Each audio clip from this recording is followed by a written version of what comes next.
Saya Kristen, ya. Iya bang. Boleh saya bertanya? Ini kan ruang diskusi ya. Iya silakan. Begini, saya punya pertanyaan dan saya juga tidak mendapatkan jawaban ya di dalam perjanjian baru ya. Siap. Nah, saya bertanya sudah kepada banyak ustadz ya. Sekarang saya mau bertanya kepada Bang Suma, apa jawabannya? Begini pertanyaannya. Iya. Kalau Allah itu maha mengetahui atau maha berilmu, ya, kenapa dia menjadikan manusia itu katanya sempurna, tetapi buktinya manusia itu bisa jatuh dalam apa kata dosa atau kesusahan, pertikaian, ya kan? Masuk ke dalam suatu suasana yang sebetulnya kita sendiri juga tidak mau. Kenapa pencipta kita bisa membuatnya begitu? Nah, jawabannya ya yang banyak orang bilang adalah free will atau kehendak bebas. Kalau dia tahu, dia itu Tuhan ya, bahwa free will itu katakanlah satu chip ya dipasangkan ke dalam pikiran kita. Kenapa nggak dia cabut aja? Ya kan, kalau tahu bahwa chip ini berbahaya, berisiko, membuat dia marah-marah, membuat dia membuang ciptaannya ke neraka, ya, membuat dia marah, dan manusia sendiri juga susah gitu. Ya gara-gara adanya free will itu. Maka saya bertanya kepada Allah, kepada pencipta, ya, kepada Bapa, ya, kenapa engkau yang maha tahu, kalau tahu free will itu berbahaya, jangan hanya bilang jangan. Jangan bilang jangan kau makan buahnya. Tetapi janganlah sampai ada pohon pengetahuan baik dan jahat itu. Jangan sampai manusia itu punya kehendak bebas yang akhirnya Tuhan sendiri tidak mau bertanggung jawab. Kalau yang bagus dari Tuhan, yang jelek itu dari manusia. Ah itu, jawab. Terima kasih. Iya, baik. Jadi yang pertama, saya ingin mengatakan begini. Suka ataupun tidak, ikhlas atau tidak, senang ataupun tidak, terima atau tidak, kedudukan kita ini makhluk. Kedudukan kita ini ciptaan. Di ufuk yang berbeda, Tuhan adalah entitas tunggal yang absolut, yang tidak bisa terintervensi oleh ciptaan. Makanya di Al-Quran itu diterangkan, surah Al-Anbiya ayat 23. A'udzubillahi minasyaitonirrajim. La yus'alu amma yaf'al wa hum yus'alun. Allah tidak ditanya, Tuhan tidak ditanya, mengapa Tuhan begini, mengapa Tuhan begini. Tetapi kitalah manusia yang ciptaan ini yang harus ditanya, kenapa kamu tidak melakukan perintahku? Kenapa kamu meninggalkan titahku? Kenapa kau melakukan laranganku? Dan seterusnya. Bukan posisi kita bertanya, kenapa Tuhan menciptakan? Kenapa Tuhan begini? Kenapa Tuhan begono? Dan seterusnya. Itu adalah keadaan sebagai makhluk. Pertanyaan ini muncul sama seperti iblis bertanya ketika Tuhan ingin menciptakan makhluk. Wa isqala rabbuka lil malaikati inni ja'ilun fil ardi khalifah. Wahai seluruh makhluk langit, aku hendak menciptakan pemimpin di atas muka bumi bernama Adam alaihi salam. Protes kemudian mereka yang terdeteksi pembangkang. Kenapa? Protes dia. Ini sifat iblis. Sedangkan makhluk itu ketundukan. Jangankan untuk bertanya kepada yang menciptakan kita. Kenapa kau menciptakan kayak begini? Sekedar untuk mengetahui saja bahwa kita hendak diciptakan dalam jenis kelamin laki, perempuan, tahun sekian, lahir dari seorang rahim wanita bernama ini, bapak namanya ini, itu kita tidak punya hak.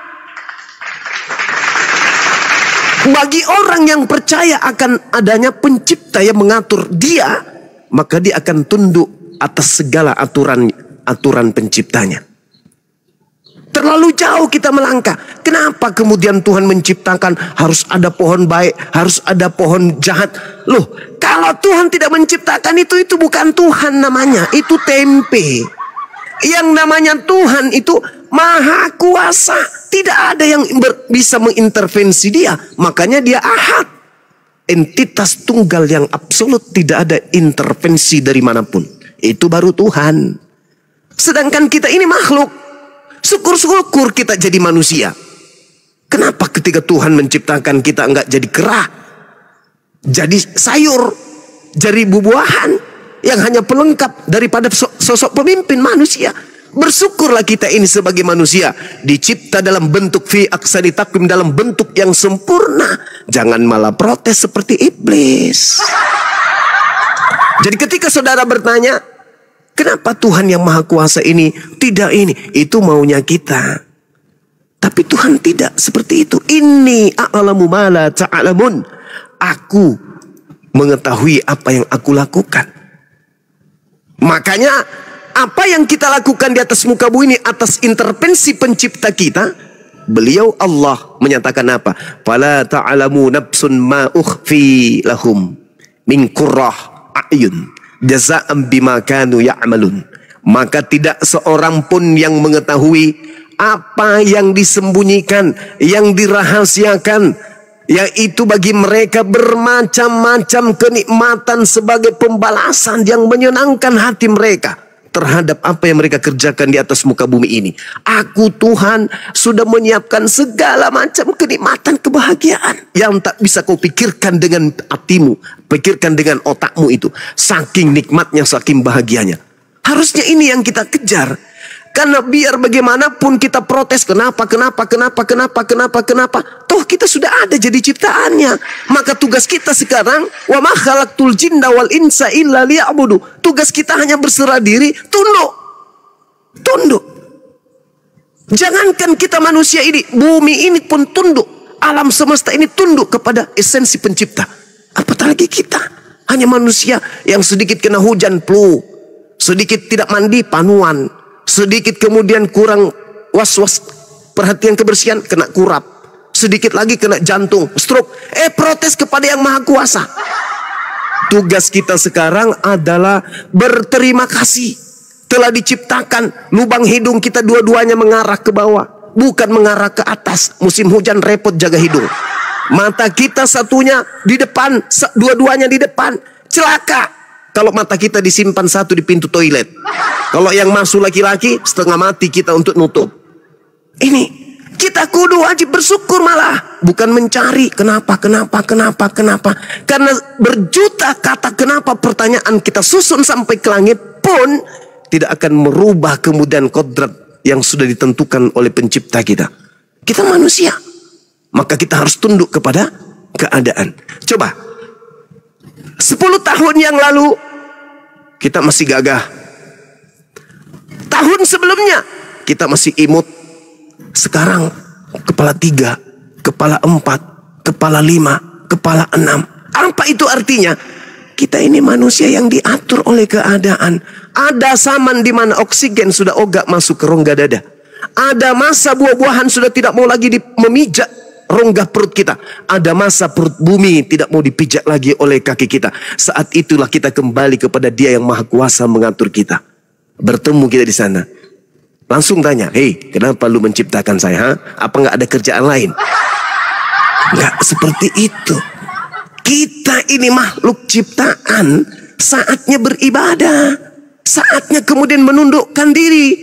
Makanya di dalam Al-Quran, umat Islam itu tidak mencari Tuhan selayaknya orang-orang pagan. Mencari Tuhan yang mana yang Tuhan, yang mana enggak. Di dalam pengajaran Islam, apa kata Allah? Sanurihim ayatina fil afaq wa fi anfusihim hatta yatabayyana lahum annahul haqq. Aku akan memperlihatkan kepada mereka tanda-tanda kebesaran aku di segenap penjuru alam semesta dan pada diri mereka sendiri. Disibukkan kita itu untuk beribadah.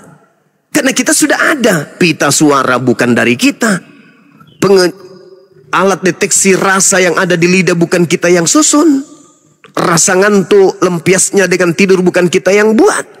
Semuanya ada pada kodrat susunan yang telah disusun oleh pencipta kita. Maka tugas kita hanya bersyukur, beribadah. Ya Rabb, terima kasih ya Rabb, terima kasih. Itu karena kaidah di Islam, sekali lagi saudara, di Islam itu diperintahkan kemudian la yus'alu amma yaf'al. Allah tidak ditanya tentang apa yang dikerjakan. Suka-suka dia, makanya dia maha kuasa. Kalau kuasa mungkin kayak Prabowo presiden kita, kayak gubernur kuasa terhadap wilayahnya. Tapi yang maha kuasa tak ada lagi di bawahnya. Maka tugas kita hanya tunduk patuh, bersedar diri, ngemis semengemis-ngemisnya sama dia, menjilat semenjilat-jilatnya sama dia, supaya hidup kita ini baik di dunia maupun di akhirat itu selamat. Gitu Bang. Ya, terima kasih. Itu jawaban betul semuanya, karena posisi dari Bang Suma adalah hamba. Hamba tidak boleh banyak bertanya, ya. Sedangkan di dalam hadis ya dikatakan bahwa menuntut ilmu sampai ke negeri Cina itu harus dilakukan ya seumur-umur 1000 tahun atau lebih, belajar dan belajar. Belajar itu mengandung unsur 5, apa, siapa, mengapa, kapan, dan bagaimana, ya kan? Jadi kita sebagai manusia yang katanya punya kecerdasan harus mempunyai 5 unsur itu. Apa, siapa, bagaimana, kapan, ya, untuk belajar. Jadi pantaslah kalau kripto bertanya, hei Tuhan, kalau kamu maha berilmu, ya, kenapa membiarkan manusia ciptaanmu itu mempunyai satu kehendak bebas yang berisiko membuat dirinya dicampakkan ke dalam neraka. Sedangkan kau tidak bertanggung jawab, hanya mengatakan kalau ke surga itu adalah hidayahku, kalau ke neraka itu pilihanmu. Enak aja kan begitu. Kalau yang baik dari saya, kalau yang jelek dari dirimu sendiri. Begitu Bang. Iya. Justru itulah saudara, Anda difasilitasi oleh Tuhan. Anda bisa berpikir kira-kira kera bisa nggak seperti Anda mencari, memahami dan seterusnya. Kalau Anda mengatakan di Islam ilmu itu seperti yang Anda gambarkan, memang betul. Di Islam itu kewajiban menuntut ilmu mulai dari taman kanak-kanak sampai kepada taman makam pahlawan. Itu di Islam. Makanya kaidah pertama apa? Iqra. Iqra, baca. Pencapaian tertinggi yang didapatkan oleh manusia di atas muka bumi itu karena iqra, karena membaca. Baca dengan hatimu, perasaanmu, akalmu, kulitmu. Baca dengan matamu, dengan hidungmu, dengan telingamu dan seterusnya. Itu di Islam itu. Maka karena kita membacalah kemudian sampai pada level apa? Hablum minallah, hablum minan nas. Hubungan kita kepada yang telah menciptakan kita. Loh, kenapa? Kalau Anda takut neraka, Tuhan memberikan gambaran. Ini loh, kamu takut kepada neraka? Ini, caranya ini. Kamu ingin masuk surga? Caranya ini. Wa qulil haqqu mir rabbikum. Kebenaran itu semuanya sudah ditorehkan oleh Allah. Barang siapa yang mau kafir, itu pilihannya sendiri. Barang siapa yang mau beriman, juga pilihannya sendiri. Sekarang kalau Anda ditanya, siapa yang melarang Anda menyembah kepada Allah pencipta langit dan bumi? Allah yang melarang saya. Itu mustahil. Anda sendiri yang mau. Siapa yang mengajarkan Anda untuk beriman kepada Allah? Ya saya sendiri. Berarti tak ada paksaan. La ikraha fiddin. Tak ada paksaan dalam agama. Sama seperti Anda sekarang ini. Ada nggak yang melarang Anda kemudian masuk ke dalam kamar? Kunci dari dalam. Lalu apapun yang Anda bisa lakukan, ada nggak intervensi? Tuhan yang melihat, Tuhan datang nggak menyentil Anda? Enggak.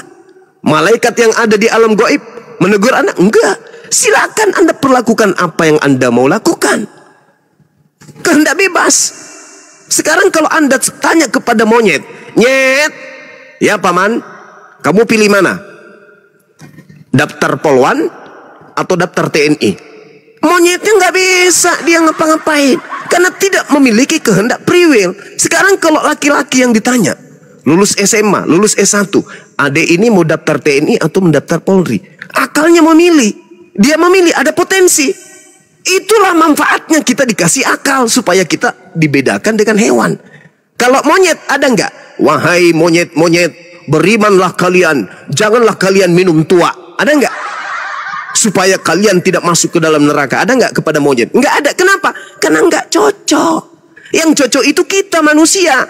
Maka ketika manusia tidak menggunakan akal, apa kata Al-Quran? Ulaika hum syarrul bariyah. Itulah seburuk-buruknya makhluk.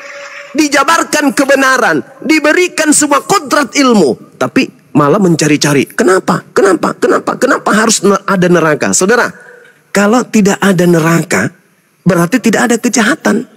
Kalau tidak ada kejahatan, berarti tidak ada kebaikan. Kalau tidak ada kebaikan, apa artinya hidup? Tak ada kejahatan, tak ada kebaikan. Anda tahu tidak? Kenapa orang mencapai puncak dalam kehidupannya? Karena ada kejahatan. Kalau tidak ada kejahatan, orang tidak bisa berbuat baik. Itu pasti tuh. Justru karena adanya kejahatan, maka manusia menjadi baik. Itulah adilnya Allah. Itulah adilnya pencipta langit dan bumi. Berterima kasihlah kepada Allah yang telah menciptakan kejahatan. Karena dengan adanya kejahatan, manusia berakal mampu menempuh perjalanan hidupnya dalam poin-poin kebenaran. Ya, terima kasih. Silakan. Jadi Quran itu mengungkapkan rahasia bahwa kejahatan itu dari Dia yang menyesatkan. Allah menyesatkan mereka yang Dia mau sesatkan. Dia meluruskan jalan orang yang Dia mau bawa ke surga. Begitu, itu Quran. Sebetulnya Anda keliru. Sedikit masuk Anda keliru. Lihat, silakan.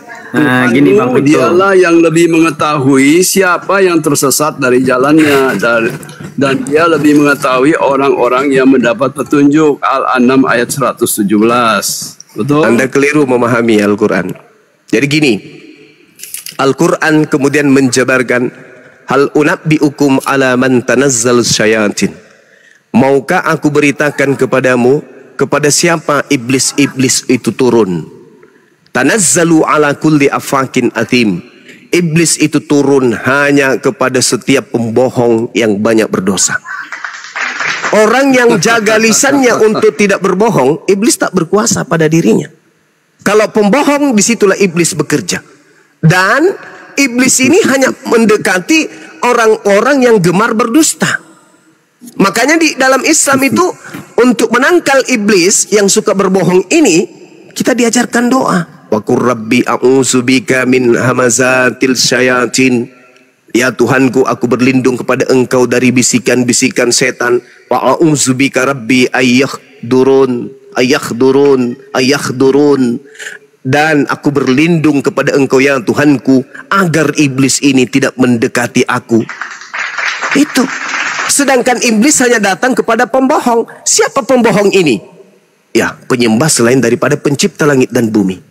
Maka karena itulah kemudian kami umat Islam diminta untuk berlindung kepada setan. A'udzubillahi minasyaitonirrajim. Aku berlindung kepada Allah dari godaan setan yang terkutuk. Hai Allah, bukankah Engkau sendiri yang menyesatkan manusia? Tanda tanya. Aku mendapati Engkau, ya, si penulis surat An-Nahl nih.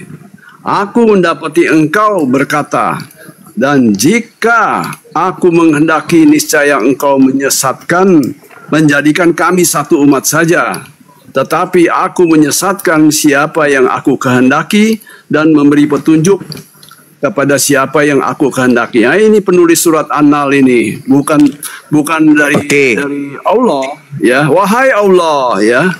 Dia bertanya kan, ini wahai Allah kan penulis daripada surat An-Nahl ini. Ada lagi? Aku mendapati Engkau berkata, dan jika aku berkata dan jika aku, yaitu Allah, menghendaki, niscaya Engkau menjadikan kami satu umat saja. Begitu Bang. Oke. Jadi sumber kejahatan itu dari Allah, bukan dari manusia. Ya, terima kasih. Oke. Jadi Allah pencipta langit dan bumi itu sekali lagi menciptakan segala sesuatunya, termasuk kebaikan, kejahatan, semua dicipta oleh Allah. Karena Allah adalah yang paling tinggi, yang paling maha kuasa.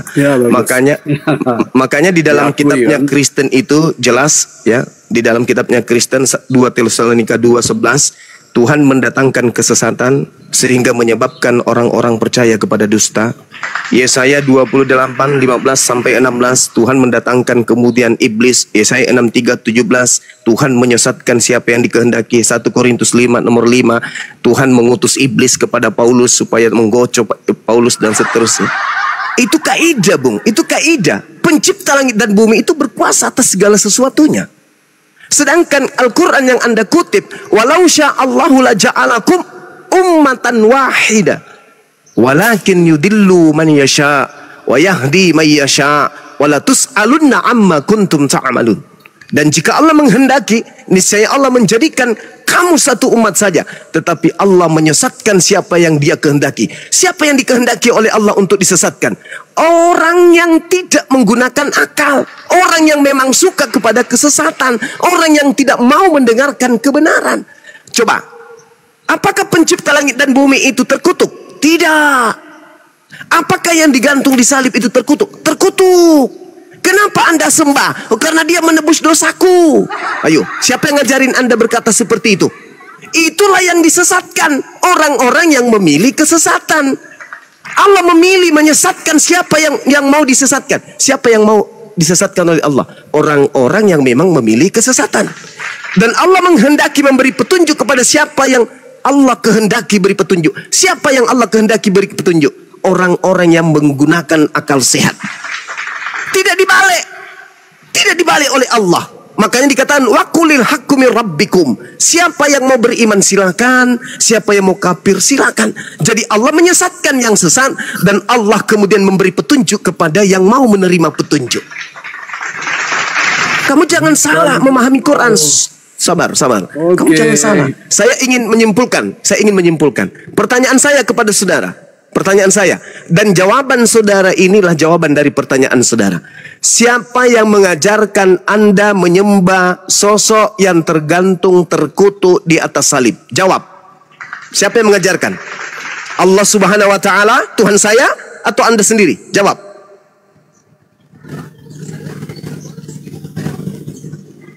Abang coba sekali lagi bertanya tadi. Saya bertanya, siapa yang mengajarkan Anda menyembah sosok yang digantung secara terkutuk di atas salib?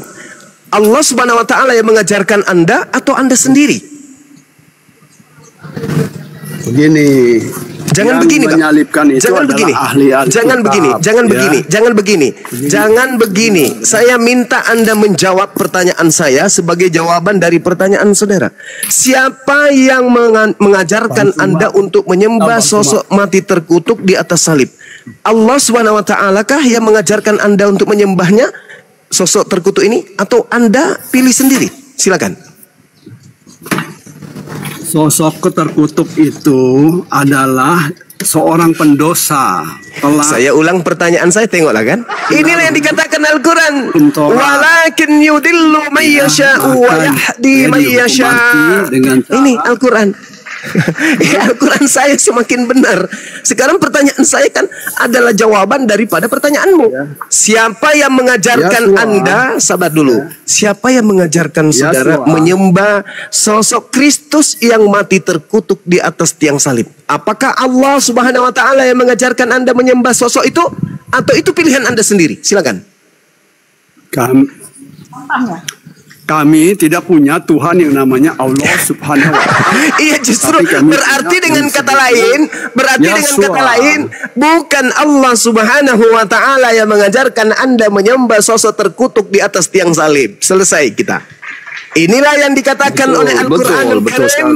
Ini yang dikatakan oleh Al-Qur'anul Karim. Wa may ya'shu an zikri rahman nuqaddid lahu syaitana fahuwa lahu qarin. Barang siapa yang berpaling dari pengajaran Allah yang maha pengasih, yaitu Al-Quran, maka Allah biarkan setan menyesatkan orang tersebut, dan Allah membiarkan setan menjadi teman karibnya. Anda memilih. Bukankah di dalam di dalam ayat Quran? Anda yang memilih. Anda yang memilih. Bukan. Anda yang memilih. Sampai 3 kali saya bertanya, Anda nggak sanggup jawab. Kenapa? Karena itu adalah pilihan Anda sendiri. Allah Tuhanku tidak pernah kemudian mengajarkan manusia menyembah kepada sosok terkutuk. Anda sendiri yang mau. Bukan. Lalu Baca, lalu tahu mengenai kitab Lauhul Mahfuz. Siapa yang menulis? saya ulang yang keempat kalinya. Saya ulang yang keempat kalinya untuk jadi bahan pemikiran bagi saudara-saudara Kristen yang lain. Siapa yang mengantarkan pengajaran kepada Anda untuk menyembah sosok yang digantung terkutuk di atas salib? Apakah Allah Subhanahu wa taala atau itu pilihan Anda sendiri? Jawab, ini yang keempat kali. Ini adalah pilihan kami orang Kristen. Menyembah itu adalah Alhamdulillahirabbil alamin. Bukan bersujud, bukan Alhamdulillahirabbil alamin. Yeshua itu pilihan Anda sendiri. Sekarang kita lanjutkan materinya. Apakah benar Anda mengakui menyembah sosok terkutuk? Ya. Bagaimana? Apakah Anda benar Anda mengakui menyembah sosok terkutuk?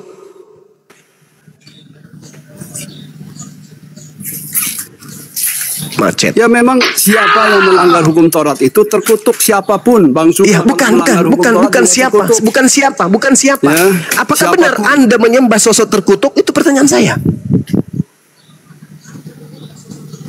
2000 tahun kita di dalam 2000 tahun di dalam 2000 tahun di dalam, si terkutuk ya, ini menduduki kedudukan yang menyetarakan dirinya dengan pencipta langit dan bumi. 2000 tahun loh. Sedangkan yang terkutuk itu adalah fa innaka rajim, iblis. Bahkan di dalam kitab Kejadian 3 yang terkutuk itu iblis. Yesus pun mengatakan yang terkutuk itu iblis. Betul. Sekarang Anda mengakui Anda penyembah yang terkutuk. Berarti dengan kata lain Anda menyembah iblis. Tidak. Betul? Betul? Kutanya dulu. Kutanya dulu kepada saudara. Kutanya dulu kepada saudara. Tanya apa? Pada proses penciptaan Adam, Adam, bumi, dan ular, si iblis tua. Siapa yang dikutuk di antara ketiganya? Jawab. Semuanya terkutuk. Tolong dalil di mana Adam dikutuk. Jangan begitu. Adam dikatakan jangan. Tolong tunjukkan di mana dalilnya jangan. Adam alaihissalam dikutuk oleh Allah, oleh Tuhan. Silakan. Ya dikutuklah karena mana dalil? Jangan mana dalil? Makan buahnya. Mana dalil? Jangan engkau makan buahnya. Membahas Al-Quran lincah orang ini. Giliran ditanya akidahnya. Mana dalil Adam terkutuk? Ya, jangan engkau makan buahnya. Itu larangan, itu larangan, itu larangan. Itu larangan. Ya, yang saya tanya kutuk. Terkutuklah. Itu berasal dari perintahnya. Terkutuklah. Mana perintahnya? Terkutuklah Adam, mana? Bahkan kalau Anda lihat dalam Kejadian 5, Adam dan keturunannya diberkati. Sekarang mana tuduhan Anda bahwa Adam terkutuk itu mana? Dalil. Ya terkutuklah, maka sekarang Kejadian pasal 4 ayat apa? Maka sekarang terkutuklah engkau, terbuang jauh dari tanah yang mengangakan mulutnya untuk menerima darah adikmu itu dari tanganmu. Ya. Gak nyambung. Itu kain Habil itu gak nyambung. Saudara itu kain Habil. Yang saya tanya Adam. Adam, mana Tuhan mengatakan kutuk kepada Adam? Ya, dia akan mati, dikutuk. Dikutuk mati. Mencer sementerigu Anda ya. Jadi tidak ada itu. Yang dikutuk itu iblis. Terkutuklah iblis, engkau akan berjalan dengan perutmu. Di dalam Al-Quran, fa innaka rajim, yang dikutuk itu adalah iblis. Yesus pun mengatakan terkutuklah iblis. Yang terkutuk di sini iblis, yang digantung di salib ini terkutuk. Berarti ente menyembah iblis. 2000 tahun. Makanya Yesusku berkata kepada kaumnya Bani Israel, waspadalah kepada iblis yang datang kepadamu menyamar Yesus dan berkata, akulah Kristus. Kristen ini pengikut Kristus. Kristus yang mana yang ente ikuti? Kristus yang diutus oleh Elohim itu hanya Musia atau Mesias untuk Bani Israel saja. Matius 15:24. Aku diutus hanya kepada Bani Israel. Wa isqala Isa bin Maryam ya Bani Israel inni rasulullahi ilaikum. Hanya kepada Bani Israel tok. Sedangkan Kristus yang Anda ikuti adalah Kristus yang ingin melumpuhkan semua keturunan Adam. Pergilah ke seluruh dunia, jadikanlah seluruh manusia menjadi pengikutku. Itu siapa? Itu siapa? Itu makhluk terkutuk yang digantung di atas salib yang engkau sembah. Jadi siapa yang menginginkan Anda untuk menyembah sosok iblis ini? Allah Subhanahu wa taala atau pilihan Anda sendiri? Pilihan Anda sendiri. Kenapa? Dalam penyembahan terhadap Kristus yang terkutuk, tidak ada aturan main di dalam agama Anda. Tidak ada yang haram dalam agama Anda. Anda mau makan sapi teng, mau makan plafon, mau makan traktor, apapun boleh. Segala sesuatu halal dalam iman dan kepercayaan Anda. Kenapa? Anda pengikut Kristus. Siapa Kristus ini? Bukan pengikut Kristus, karena setiap orang adalah khalifah sebagaimana yang Bang Suma percaya. Lalu kalau bukan pengikut Kristus, Anda ini pengikut siapa? Karena kami semua adalah khalifah, ya kan? Bang Suma juga khalifah, saya juga khalifah. Saya adalah kurios. Ya, saya adalah kurios. Selesai kita ya. Selesai kita bahwa seorang kripto pun tak sanggup kemudian membela dirinya penyembah makhluk terkutuk di atas salib. Satu-satunya kepercayaan di atas muka bumi ini yang rela menyembah sosok terkutuk hanya agama Kristen. Anda sadar nggak itu? Muter jawaban. Saya bertanya itu? Tentang Yesus berkata di dalam Matius 24 nomor 24, sebab Kristus palsu dan nabi palsu akan datang menyesatkan banyak orang, akan banyak melakukan mukjizat. Saya bertanya tentang free will. Anda lari-lari ke Yeshua. Anda lari-lari kepada kutub. Tadi Anda ingin memojokkan Allah Subhanahu wa taala. Saya tanya, siapa yang mengajarkan Anda menyembah sosok terkutuk yang adalah iblis? Apa jawaban Anda? Saya sendiri. Anda menjawabnya, saya sendiri, teman. Aku nggak pernah diperintah sama Allah. Itu pilihan saya sendiri, kawan. Kan begitu, Bang Suma bilang free will, kehendak. Sekarang Anda rasakan enggak itu? Siapa yang mengantarkan Anda menyembah kepada sosok yang terkutuk di atas tiang salib? Tuhan saya atau Anda sendiri? Allah yang menyesatkan. Mending Anda ke gereja, ambil rebana, joget sama pendeta. Saya mau bertanya sama Suma. Iya, silakan Bang. Pelan-pelan aja ya. Ya. Bisa. Dalam Bukhari 1161 di situ dikatakan barang siapa yang mati dari Bukhari ya? Iya, Bukhari, Al-Bukhari, Sahih Bukhari. 1161. Di situ dikatakan barang siapa yang mati dari umatku sedang dia tidak menyekutukan Allah dengan suatu apapun, maka dia pasti masuk surga sekalipun dia berzina atau mencuri. Silakan. Ya. Oke, baik. Itu pertanyaan saya dengan ayat ini. Siap. Ya. Kalau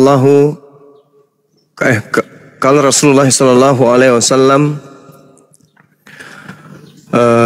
atani dan seterusnya ya, itu hadis kalau nggak salah ya seperti itu dalilnya. Mungkin nanti ada ustadz kita yang bisa menjelaskan. Nah, di situ dikatakan siapapun kemudian yang mengatakan bahwa dia mati dalam keadaan Islam, maka dia pasti masuk surga. Apakah kalau dia berzina? Apakah kalau dia mencuri dia juga masuk? Yes, dia juga masuk surga. Dalilnya di mana? At-Taghabun ayat 9. Yauma yajma'ukum yaumil jam'i dzalika yaumut taghabun. Ingatlah pada hari ketika Allah akan mengumpulkan manusia nanti di hari kebangkitan. Itulah hari pengungkapan segala dosa-dosa. Dan barang siapa yang beriman kepada Allah dan mengerjakan kebajikan, niscaya Allah akan menghapus dosa-dosa tadi. Hanya ada satu dosa yang tidak diampuni oleh Allah, yaitu dosa syirik. Dosa ini tidak diampuni. Kenapa? Karena menyembah selain daripada Allah. Kalau dosa-dosa yang lain itu masih diampuni. Dosa berzina dan seterusnya itu masih diampuni oleh Allah. Tapi dosa menyembah selain daripada Allah itu tidak ada ampunan. Mati dalam keadaan menyembah selain daripada mati dalam keadaan menyembah selain daripada Allah itu tidak ada pengampunan baginya.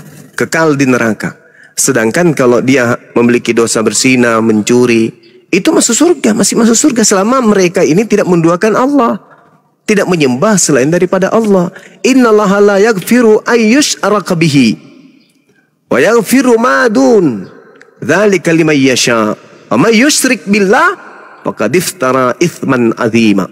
Sesungguhnya Allah tidak akan mengampuni dosa karena mempersekutukannya, dan Allah mengampuni dosa selain daripada syirik bagi siapa yang Allah kehendaki.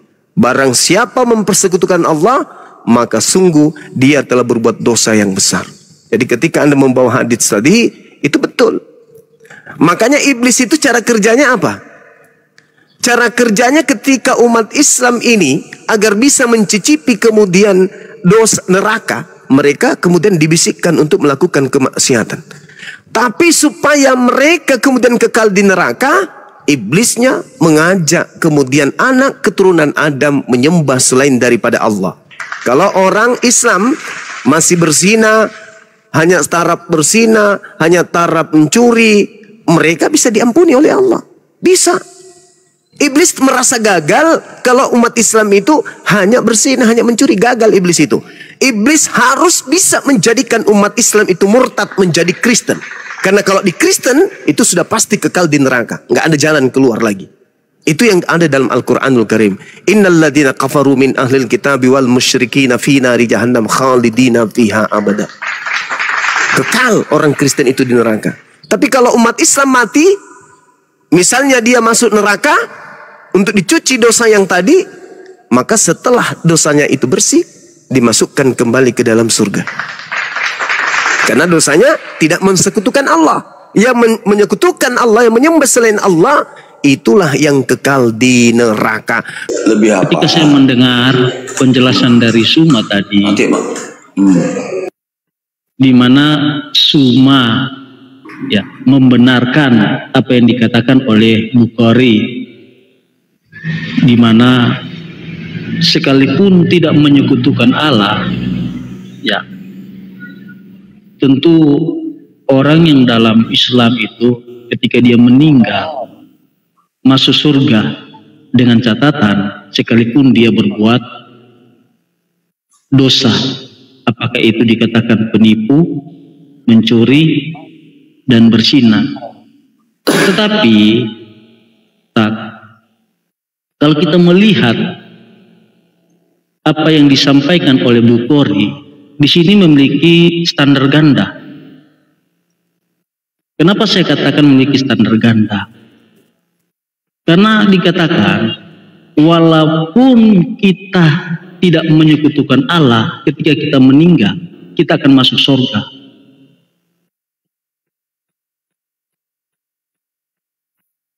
Walaupun kita berbuat dosa, apakah itu kita mencuri maupun berzina. Nah, Bang Yang, dosa mencuri dan dosa berzina, Bang Yang, apakah itu tidak dikatakan menyekutukan Allah? Oke, Bang Yang, gini ya. Yang harus abang pahami di dalam hadis itu, apa tolak ukur yang dinyatakan itu dulu. Apakah berzina dan mencuri itu adalah bagian dari mensekutukan Allah? Tidak. Itu yang harus abang pahami. Maka ada sebuah hadis menyatakan di dalam hadis Muslim nomor 33, fa innallaha harama 'alan nar man qala la ilaha illallah ya betagi bidzalika wajhullah. Sesungguhnya Allah mengharamkan dari neraka bagi siapa yang mengucapkan la ilaha illallah, tidak ada sesembahan yang benar disembah selain Allah. Itu kedudukan bagi yang tidak mensekutukan Allah. Apakah Allah akan mengampuni dosa di luar itu? Maka tadi Bang Zuma menyatakan, di mana ayatnya? Di dalam surat An-Nisa ayat 116 dan di dalam surat An-Nisa ayat 48. Innallaha la yaghfiru ayyushrika bihi wa yaghfiru ma duna dzalik liman yasha wa man yusyrik billah faqad iftara isman azima. Itu yang harus abang pahami dulu. Maka Allah menegaskan, sesungguhnya Allah tidak akan mengampuni dosa syirik, dan Dia mengampuni segala dosa yang selain daripada syirik bagi siapa yang dikehendakinya. Tetapi apakah Allah tidak akan menghukum bagi orang yang berzina maupun mencuri? Maka Allah menyatakan, فَمَنْ يَعْمَلْ مِثْقَالَ ذَرَّةٍ خَيْرًا يَرَهُ وَمَنْ يَعْمَلْ مِثْقَالَ ذَرَّةٍ شَرًّا يَرَهُ. Maka setiap amal perbuatan orang, walaupun dia seberat zahro keburukannya, maka Allah akan memperlihatkan kepada dirinya. Barang siapa yang membuat kebaikan walaupun seberat zahra, maka Allah memperlihatkan kebaikannya itu juga. Itu kedudukan bagi setiap yang dinyatakan balasan dalam perbuatan. Tetapi Allah akan mengampuni dosa selain syirik, yaitu diantaranya adalah berzina dan maupun mencuri. Udah selesai. Iya. Jadi begini, saya senang mendengar jawaban Anda.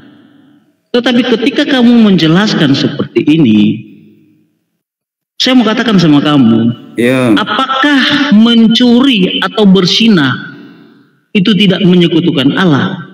Tidak. Karena perbuatan seperti ini, San, apakah itu mencuri, apakah itu berzina, itu kan semua itu perintah dari si iblis. Oke lah kalau itu bukan perintah si iblis, tetapi apakah itu merupakan sesuatu yang ada dalam hidup kita sebagai manusia, di mana ketika kita melakukan hal-hal seperti itu, bahwa kita tunduk kepada hawa nafsu kita.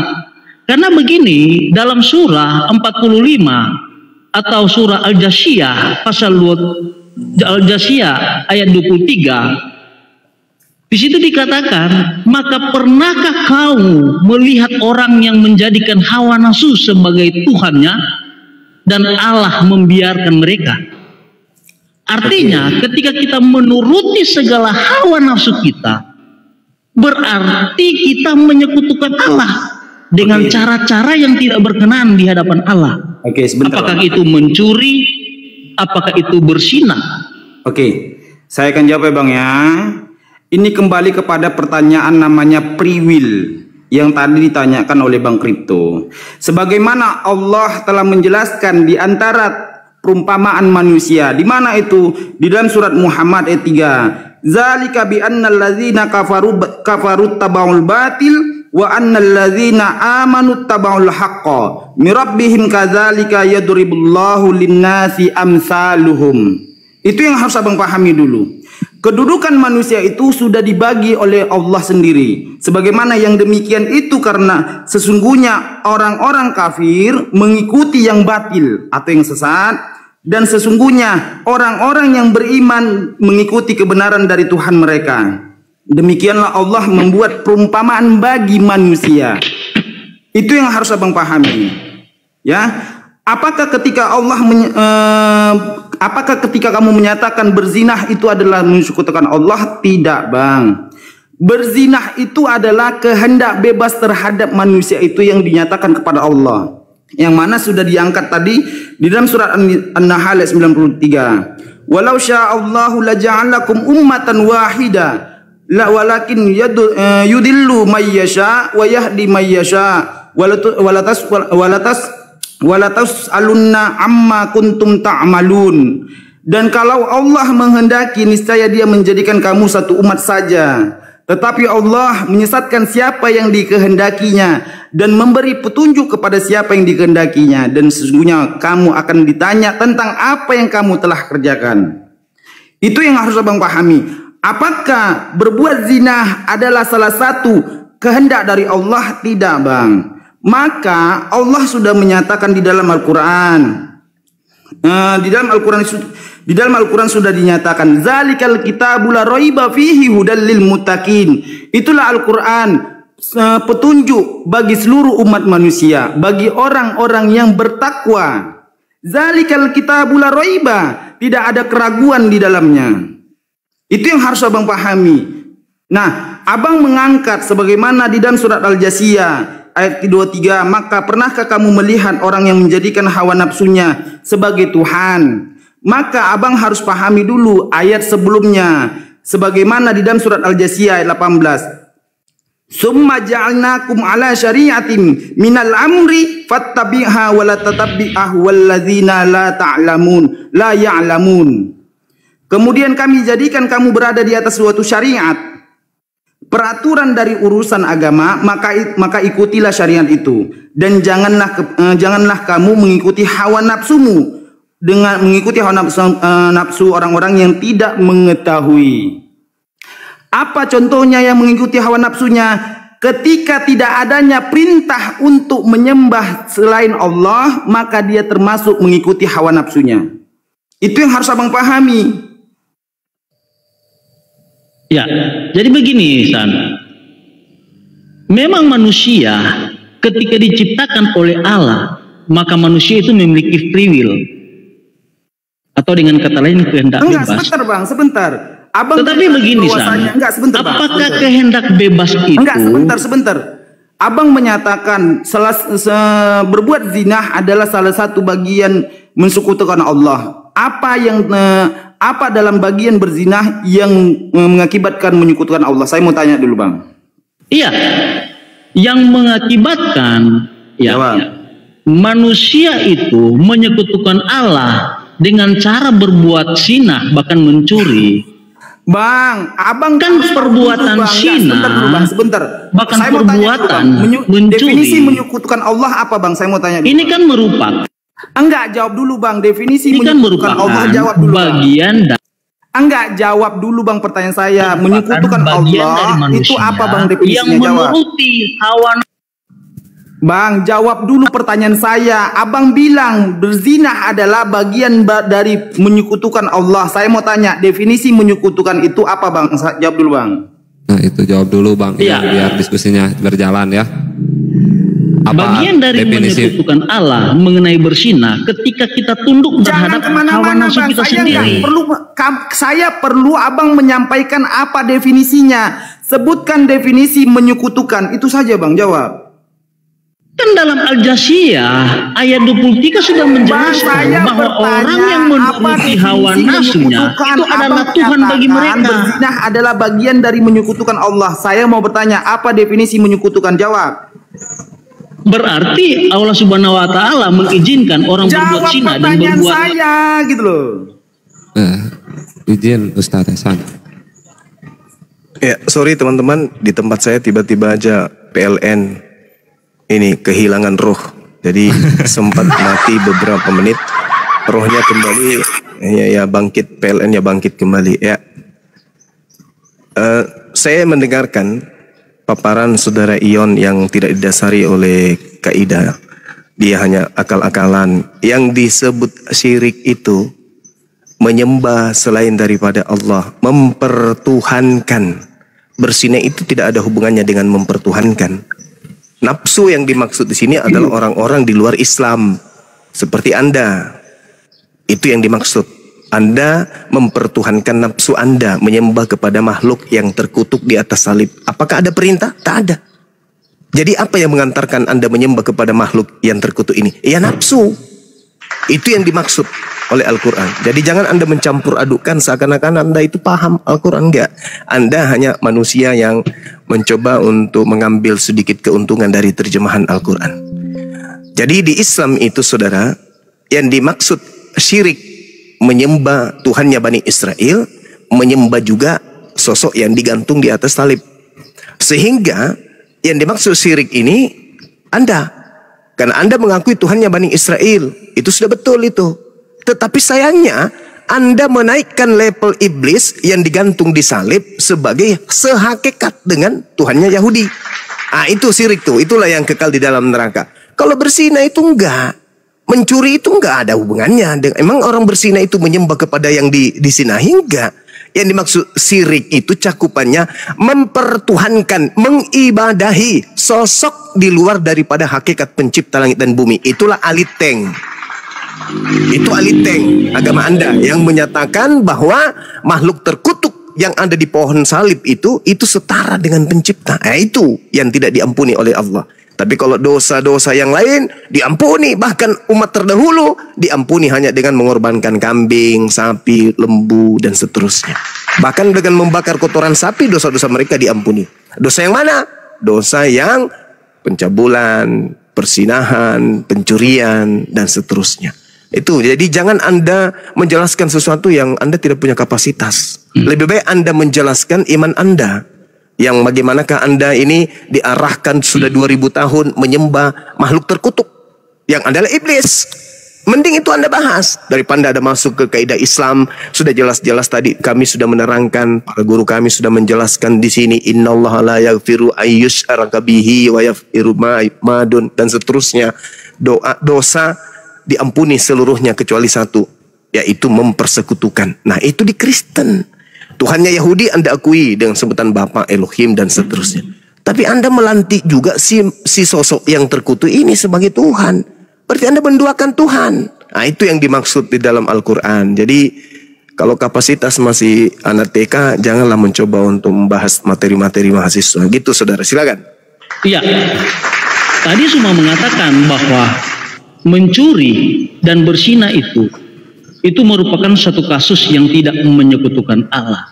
Nah, bagaimana Suma mengatakan bahwa mencuri dan berzina itu tidak menyekutukan Allah, tetapi dalam surah Al-Jathiyah ayat 23 di situ dikatakan, pernahkah kamu melihat orang yang menjadi hawa nafsu sebagai Tuhannya? Ya itulah Anda, kan tadi saya sudah jelaskan.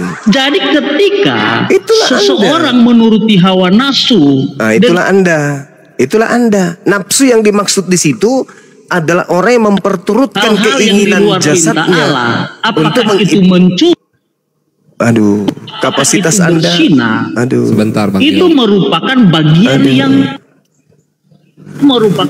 yang menyekutukan Allah, Zuma.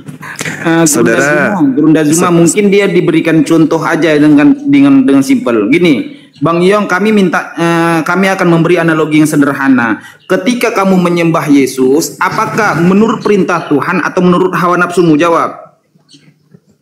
Gimana? Sekali lagi pertanyaan Ketika kamu menyembah Yesus, apakah menurut perintah Tuhan atau menurut perintah atau mengikuti hawa nafsumu? Jawab.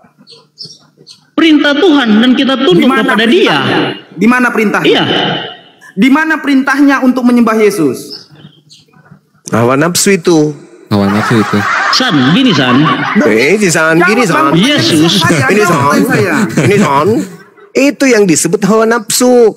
Anda ke gereja hari Minggu, Anda mengimani pendeta pastor, itu nafsu itu, nggak ada perintahnya. Anda tidak menyembah kepada Tuhannya Yahudi, Anda menyembah kepada yang bernama Kristus, yaitu nafsu. Itulah yang dikatakan kemudian dalam Al-Quran. Jangan Anda lari ke makanan cahayu, nggak nyambung ente. Makanya gitu ya. Assalamualaikum warahmatullahi wabarakatuh. Waalaikumsalam. Woi, silakan. maaf baru hadir ini. Ya. Maaf ya, dengar sih sedikit. Zuma ya sedikit. Bentar Mas, bentar. Bang Yong, apakah Islam itu mengikuti hawa nafsunya? Tidak. Maka Muslim itu mengikuti perintahnya. Di mana itu perintahnya? Di dalam surat At-Taha ayat 14. Innani anallah la ilaha illa ana fa'buduni wa aqimi shalah lizikri. Maka Allah memberi perintah terhadap manusia itu. Akulah Allah, tidak ada Tuhan selain aku. maka dirikanlah solat kepadaku untuk menyembahku dan mengingat dirikanlah dan sembahlah aku dan dirikanlah solat kepadaku untuk mengingatku. Itu bang perintahnya. Lanjut Gurunda. Iya, jadi Anda tidak akan pernah bisa mendapatkan celah ya. Yang dimaksud syirik menyembah, menyekutukan Allah, sama seperti dalam agama Anda itu. Gini ya semua. Ya. Apalagi? Berbicara hawa nafsu, ya. Itu bisa kita artikan secara positif, bisa kita artikan secara negatif. Tetapi dalam surah Al-Jasiyah itu hawa nafsu ya yang melahirkan sesuatu yang negatif. Karena kalau kita lihat dalam KBBI, hawa nafsu itu adalah dorongan atau keinginan kuat yang dimiliki manusia aja orang kayak gini, yang bisa berdampak positif atau negatif. Nggak berfungsi otaknya, susah. Masa kita mau diajarin sama penyembah makhluk terkutuk? Nggak level deh. Saudara yang tadi Ion, Anda ini kan ada perintah tuh di dalam Bible, Lukas 16, Markus 16 ya. Beritakanlah Injil kepada seluruh makhluk. Nah, Anda ke kandang kambing atau kandang babi, bacakan Bible di situ. Jangan di sini, Bang.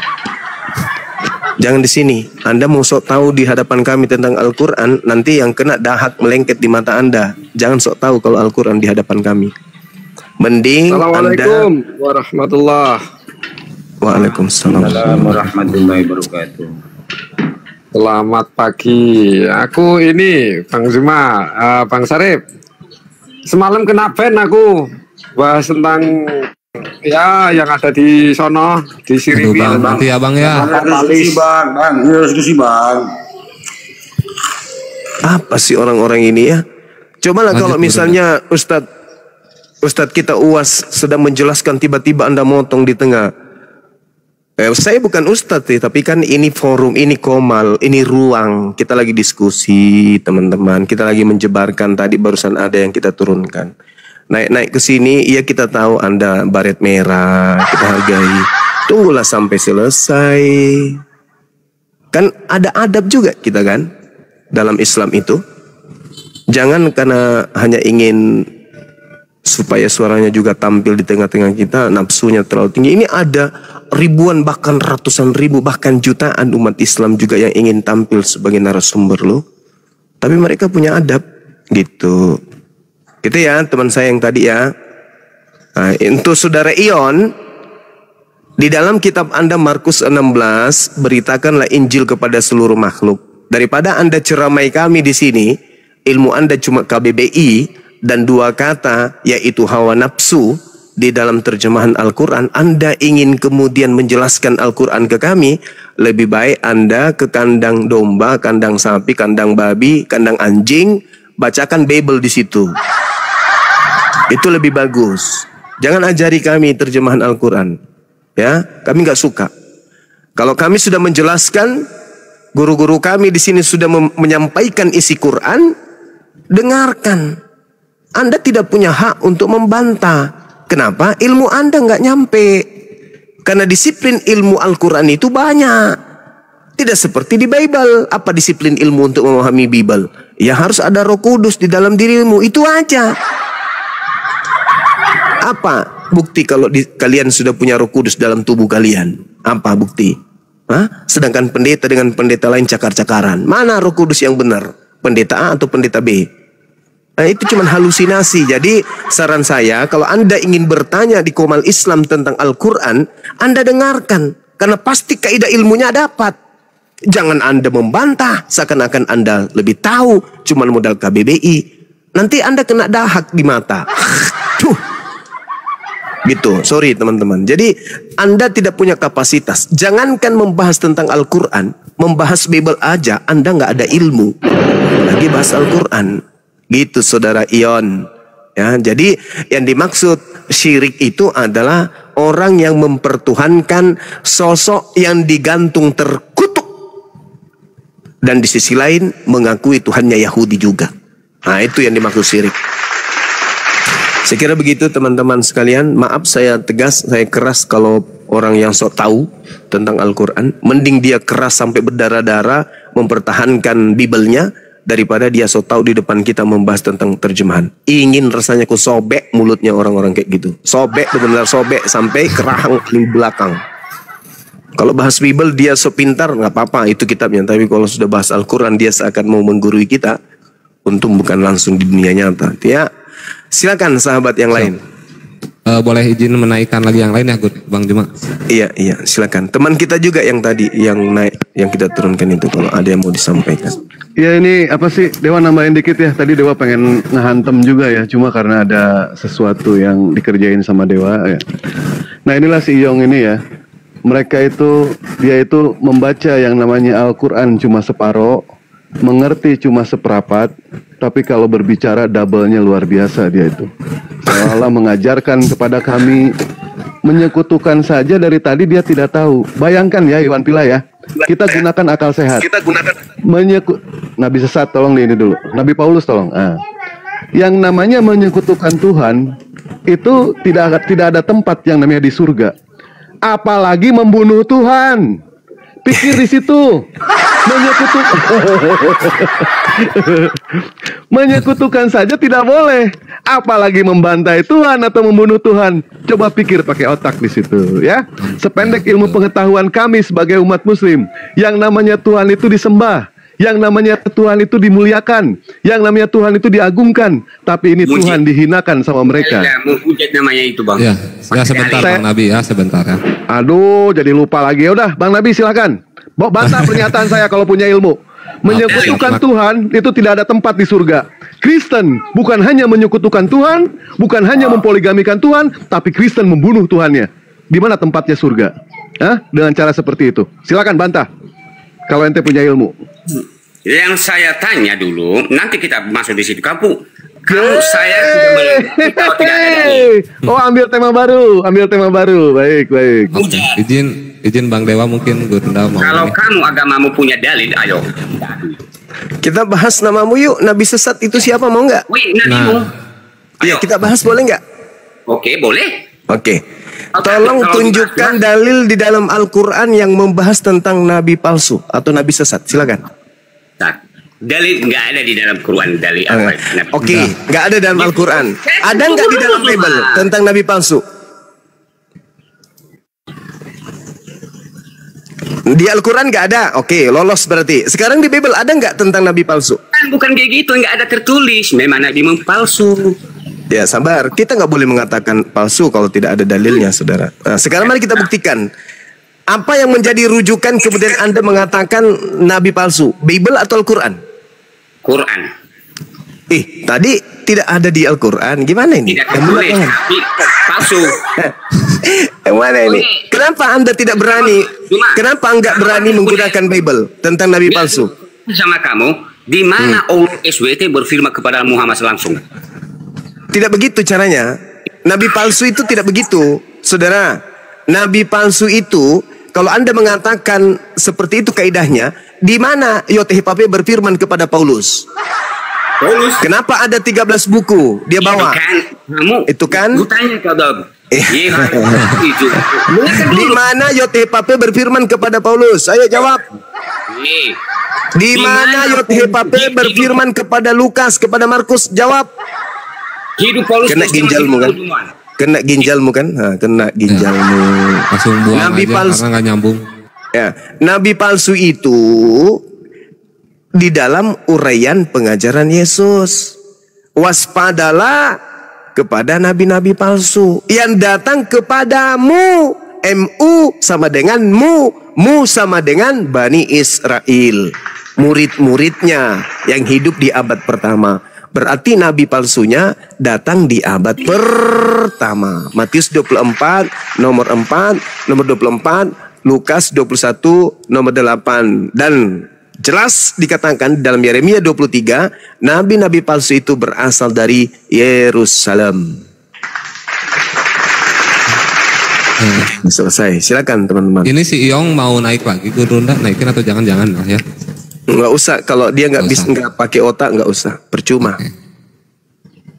Kecuali kalau dia ingin ribut dengan penyembahan terkutuk, silakan naik. Karena dialah yang siri itu. Dia mengakui Tuhannya Yahudi, tapi dia juga mempertuhankan sosok terkutuk. Nah, dalam kurung Sibilisis, kan gitu. Ini pelapor si Petra. Turunkan. Akun dewa habis sama dia ini. Gimana sih? Turunkan. Akun dewa habis sama dia, Bang. Ketika diskusi sama dewa, dia terpojok dengan pertanyaan. Akun dewa 3 diberondong sama dia ini. Siap, Abang Dewa.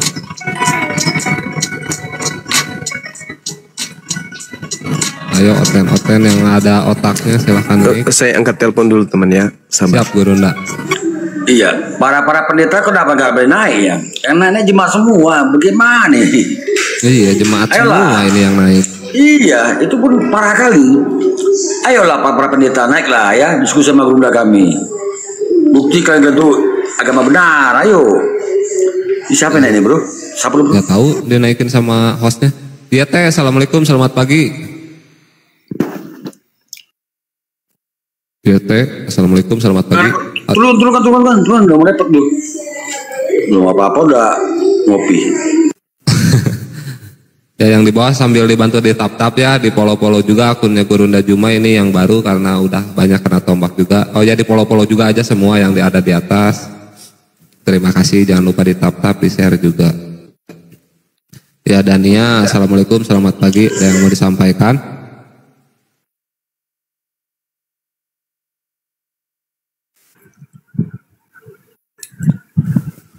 Assalamualaikum, selamat pagi.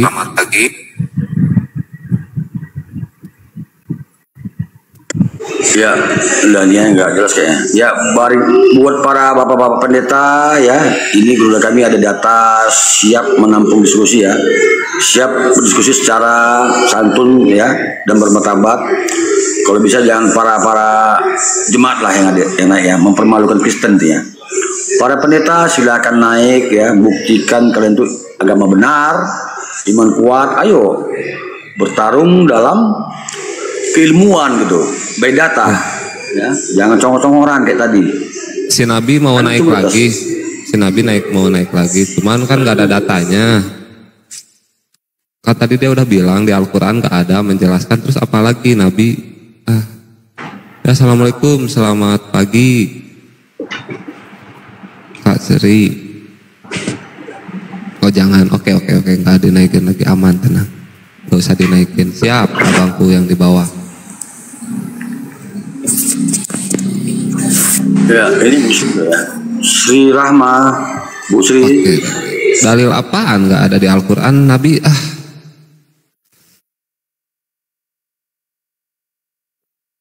Ruben, nah Disesat itu Paulus, saudara ya, saya paham, saya mantan paham Bibel Anda, Paulus tuh. Assalamualaikum, selamat pagi Ruben. Doubling, tolong dibantu. Aduh. Ya silakan Ruben dibuka mute-nya, ada yang mau disampaikan. Ruben. Oke, kita cari lagi.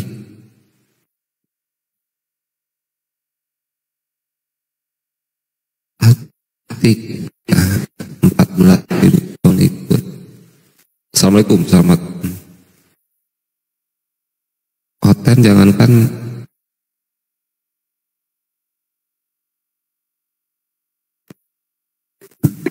ya kalau mau naik boleh saja, asal nyambung gitu, asal nyambung. Tadi aja Dewa mengarahkan satu pernyataan, tetapi ente tidak berani bantah, malah ambil tema baru. Asal nyambung ya, asal nyambung nggak apa-apa. Kalau si Petra nggak usah dinaikin lagi. Si Petra itu penombak itu orang, kurang ajar itu. Kalau ente tidak suka dengan diskusi, iya. Kalau ente tidak suka dengan diskusi lintas agama, mendingan ente keluar saja. Tidak usah menyaksikan diskusi lintas agama. Jadilah Kristen yang baik. Kalau Kristen yang jujur tidak mungkin. Jadi Kristen yang baik aja, ya. Nombak-nombak aja kerjanya. Naikin, nabi sesat, nggak apa-apa. Ambil tema silakan. Kalau nggak nyambung diturunkan. Siap. Ya, gimana Nabi Sesat? Gimana kabarnya? Sehat selalu. Sehat selalu. Oke, Bang Zuma. Aduh. Saya bisa tunjukkan dalilnya bahwa Allah yang diperkenalkan Muhammad adalah iblis. Di mana? Di Al-Quran? Wah, kacau. Itu penghujat itu. Kalau penghujat itu nggak bisa diskusi, nggak pernah bawa data dia itu untuk menghujat aja di mana komal. Oh, ya udah nggak usah dinaikin lagi. Tadi karena requestan Bang Dewa. Host jangan dinaikin lagi ya host ya, karena narasinya juga narasi yang orang-orang yang nggak sekolah gitu. Jadi tolonglah. Iya. Masih penting kan Iyong tadi sebenarnya. Ya, dia santun tuh. Kalau yang lain ini penghujat semua, nggak berdata. Iya Bang Bang Selipeng. Bang Dewa itu kena report tadi, ada itunya pemberitahuannya. Ya, assalamualaikum. Ya, gimana Bang? Assalamualaikum warahmatullahi. Ya, waalaikumsalam warahmatullahi wabarakatuh. Salam sehat selalu, terutama Bang Zuma dan semuanya. Semoga selalu dalam lindungan Allah Subhanahu Wa Taala. Amin. Amin Bang. Ada yang mau disampaikan lagi Bang?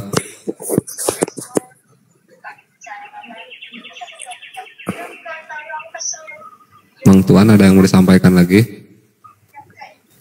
Ya, kami selalu mendukung perjuangan teman-teman semua. Di sini Siapa Bang? Ya, agar kita tetap jaga persatuan, jaga keimanan, terutama tentang jaga ketauhidan kita. Tunjukkan bahwa Islam itu adalah agama yang benar dan yang lainnya adalah salah. Siapa Bang? Terima kasih ya Bang ya. Ya. Izin diturunkan dulu ya Bang ya. Assalamualaikum. Waalaikumsalam. Assalamualaikum, selamat pagi Napit. Saya Kristen. Jangan pakai bahasa Arab bro. Maksudnya Bang? Jangan pakai bahasa Arab, nggak paham saya tuh. Iya. Selamat pagi ya. Ya, selamat pagi. Bahasa Indonesia yang benar aja. Iya, siap Bang. Biasa aja Bang ya. Soalnya saya lagi nggak mau marah-marah. Ya, ada yang mau ditanggapi tentang narasi tadi dari Guru Ndajuma ataupun Bang Dewa, Bangku? Saya rasa Abang sudah menyimak dari bawah. Baru atau masuk, belum ini. Atau mau mengambil tema baru untuk berdiskusi? Mau saya bisa bertanya? Ya, tapi ditanya balik harus siap juga. Tapi by data ya Bang ya. Udah tapi pasti. By data, boleh bertanya tapi by data. Apa ya? Kena tombak. Dan jangan. Dewa kena tombak sama si Petra ini. Kurang ajar bener. Udah 5 kali berarti Bang Dewa ya. Iya. Udah. Ya gimana Pak Napit? Kabarnya gimana? Silakan lanjut. Ya, gimana ada Pak Napit pertanyaan kabarnya? di sini. Kabarnya gimana Kalau Bang umat Napit? Muslim ditanya Bang tuannya Napit. bingung. Bang Napit, kabarnya gimana? Kabarnya gimana Pak Napit? Jangan di mute. Saya tanya basa-basi dulu, kabarnya gimana? Sehat, baik. Saya doakan semoga cepat mati sama keluarga ya. Ajaran Muslim memang gitu ya. Baik, kita buka Filipi 1 Pengikut nomor 21. Muhammad bukan. Siapa tuannya orang Muslim? Kenapa kalau ditanya itu bingung? Kita buka Filipi 1 nomor 21. Jangan mute. Siapa tuannya orang Muslim? Sebentar Hidup Bang Napit ya. Kristus. Tapi ada gerundamu itu. Bantah pernyataan saya. Ya, hidup adalah Kristus dan mati adalah keuntungan. Saya doakan semoga ente cepat mati. Bantah pernyataan saya, ayo. Kalau ente punya ilmu. Jelas ayatnya ada. Kami mendoakan seperti itu karena merujuk kepada dalilnya. Dalilnya jelas. Di dalam Filipi 1 nomor 21, di situ dikatakan hidup adalah Kristus dan mati adalah suatu keuntungan. Maka kami mendoakan semoga ente semua cepat meninggal. Kenapa? Ayat ini bisa dikatakan hoak. Berapa banyak pendeta, pastor, mereka yang namanya sedang sakit, tetapi mereka berusaha untuk menyembuhkan diri. Berusaha mereka datang ke Singapura, berusaha mereka datang ke Jerman. Untuk apa? Supaya penyakitnya itu dihilangkan. Ternyata ayat ini, mati adalah suatu keuntungan, itu adalah hoak.